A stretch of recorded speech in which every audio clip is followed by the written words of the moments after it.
Hey folks, it's a cold, nasty day today here in the Northeast, but it's a great day for doing an indoor video about some field test observations that I've made with Opinels over the past few months. These are the knives I'm going to be discussing today in this video. The Opinel number 10 INOX stainless steel, the number 10 carbon steel, number 9 carbon steel, and number 8 carbon steel.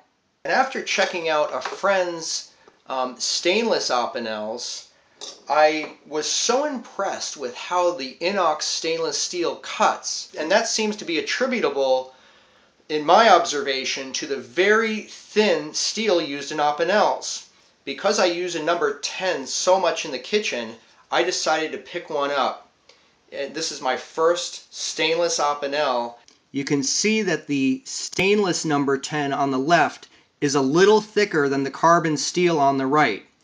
And that's because stainless is more brittle than carbon steel, so a stainless knife is going to be a little thicker than carbon steel. I carved the heel or the butt of the handle on all of my Opinels. As you can see, I round down that heel so that it fits really nicely in my palm and doesn't have that kind of sharp corner that comes up.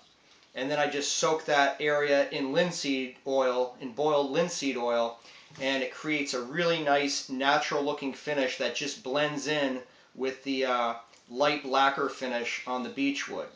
Those of you who work with fruit wood such as pear, apple, or in this case wild black cherry know how hard fruit wood is when it dries. I'm going to do a comparison here with the Opinel number 10 carbon and the number 10 stainless on wild black cherry. And again, people, that is bone dry.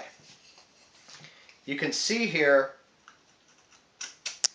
how nicely that number 10 carbon steel goes through that black cherry. In comparison, here's the number 10 stainless going through the same wood.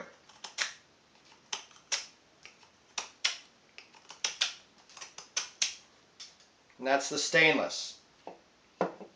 Through that initial test, I can tell that the carbon steel does carve into the wood better. It bites into the wood more easily than the stainless. However, the stainless still gives really good performance. And considering that I'm going to be using the number 10 predominantly as a camp knife, as a kitchen knife, and yeah, as a bushcraft knife too, when I head out into a wet environment, it's a pretty darn good compromise, the number 10 stainless. And I'm not going to have to worry about that pivot area rusting. Now, for indoor usage or any usage where you're not going to be getting your Opinels wet, people, nothing beats the carbon steel. Here's my number 9 carbon steel. And earlier this summer, I battened with this pretty aggressively in a video. On a couple occasions, I have forgotten to unlock the collar before I've gone to batten with this knife, meaning I had the collar locked and then I proceeded to batten down on it. Now, for people wondering why that's a bad idea, I can give you proof of why that's a bad idea right here. This wood here around the inside edge, that beechwood, is peeling away. It's actually rotting a little bit because moisture has gotten in there. I believe that's happened from my accidentally battening on just a couple occasions with the collar closed. Now, what happens when you do that? When you bear pressure down on the blade with the collar locked, what you're doing, and watch this, see what's going on here? You see that movement in my collar? Show you from this side. See that? See how that collar is digging into the wood in front? So this knife has been compromised. It's no longer in its really great condition.